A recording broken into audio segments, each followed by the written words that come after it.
You're back for more of Perry Mason here on BuzzChomp, and I'm reacting to episode 5, a real barn burner, if you will. I'm Dan Salem, and we have a real transformation on our hands.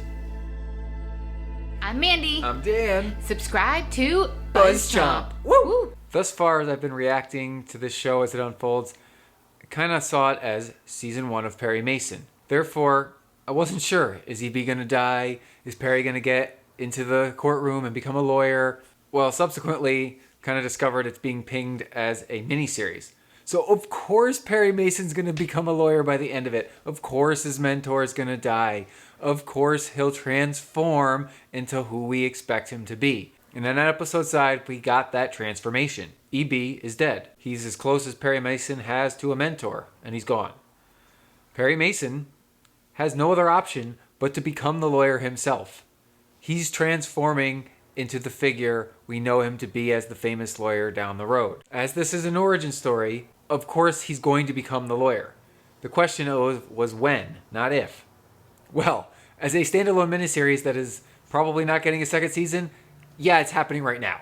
I was hoping that this would be like a prolonged origin story, 2, 3, 4 seasons where he's a private detective in the slums of New York working with the lawyers, maybe pops into the courtroom and slowly finds himself there but then goes back. Not meant to be. We have Perry Mason, the origin story, as a standalone miniseries, most likely not continuing, and therefore Perry is now going to be the lawyer, but also the private detective. This is where this transformation gets really cool. I'm not upset that this is happening already, because if it's a miniseries, then it has to. I'm just like, I like Private Detective Perry Mason, and I miss EB because he's such a cool character. So this episode was the send-off to the mentor. And it was a frantic search for a lawyer because the court-appointed lawyer is obviously in the DA's pocket, and they're doing everything they can to railroad Emily and throw her in jail forever. She didn't really do anything wrong. Her baby's dead, nobody seems to care, and she's getting pinned as an accomplice to the kidnapping because they want to end it and close the book on somebody. They don't have any evidence. Perry Mason stood up and gave his, "This is my monologue on why everything's wrong and evil in the world." It was basically an opening statement for him in court, which EB's former associate started to type on up because she heard it and she's like, "You're our lawyer, man. You're going to do it." And so now they're going to partner up. It's a nice transition. It's an excellent transformation.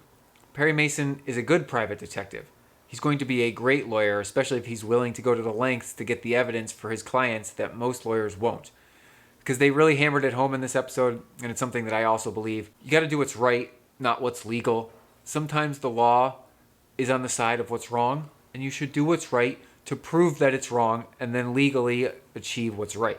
And that's what Perry Mason's known for in the future, and that's what he's about to do here. He's going to get Emily off, he's going to solve the killing of the baby and the kidnapping of the baby, and it's all going to come to a nice, pretty conclusion by the end of this series. All that being true, it's still a really big mystery of who actually orchestrated the kidnapping turned murder. Was it an intentional murder? Was it an intentional kidnapping? Was it just extortion? How deep in LA in that church does it go? We saw that the church is really on Emily's side, pushing for her and churning in the cash because of it. But then there's a whole sect of the church that's turned on them because it's blasphemy to claim you can resurrect a baby. I don't see the baby resurrection ending well for anybody because it's not that type of a show. Now, it could be, like I said before, a metaphorical resurrection, whereas Emily gets off and her life is renewed and the baby gets its due justice by determining who the killer is, throwing them in jail, and therefore it's resurrected in the sense that its slate is clean, its conscience is clean, it's been redeemed. And I have a feeling that's how they're going to spin it because, again, it's not an esoteric show. It's a deep, dark, gritty show in Los Angeles that happens to have a church with a heavy, heavy preacher. The mystery remains about who killed the baby. The mystery remains about what Enos's real motivation here is. Because Enos, he's the only detective, the dirty cop, that really shows up in all these places. I know he's not the mastermind. And Perry finally said at this episode, he's not the mastermind. We have no idea who's actually running the show here, what their goal is. I kind of think it's somebody at the church, like I said before, that wants to split up that marriage, stop the cheating, and kind of let the dust settle. And then it went wrong, and now they're trying to cover it up. And Perry, because this is about Perry Mason and not about the kidnapping or the murder, Perry Mason, he's going to be the lawyer that gets Emily off. That's the big show of this show. But then pre-lawyer Perry Mason, the private detective, is going to discover who the murderer was, or call them out in court on Emily's behalf, and then that will be a separate case that resolves itself down the road later. But again, this is about Perry Mason transforming into the lawyer, and therefore the mystery is subdued.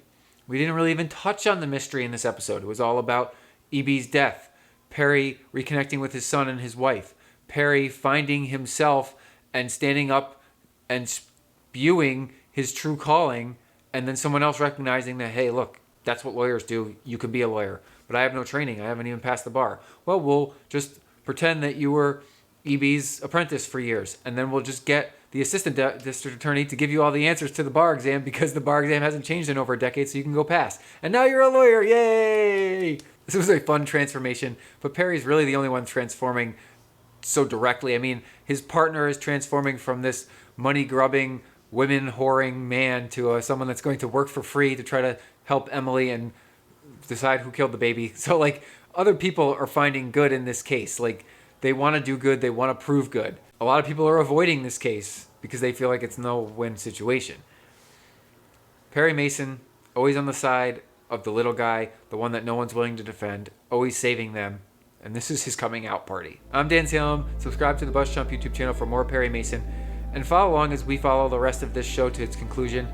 I think this is a standalone miniseries as it was originally promoted, and therefore Perry's becoming Perry Mason. And it will end, and we will say yay. I'm really wishing it doesn't conclude here because this is such a good Matthew Rhys character, and I want more Perry Mason, the gritty detective, and not necessarily, maybe even the green lawyer cutting his teeth in the courtroom, but not this famous lawyer. We'll see. Comment below with your thoughts on this miniseries and more of Perry Mason. Woo! Thanks for watching BuzzChomp. Subscribe and share. Subscribe and share. Subscribe and Share.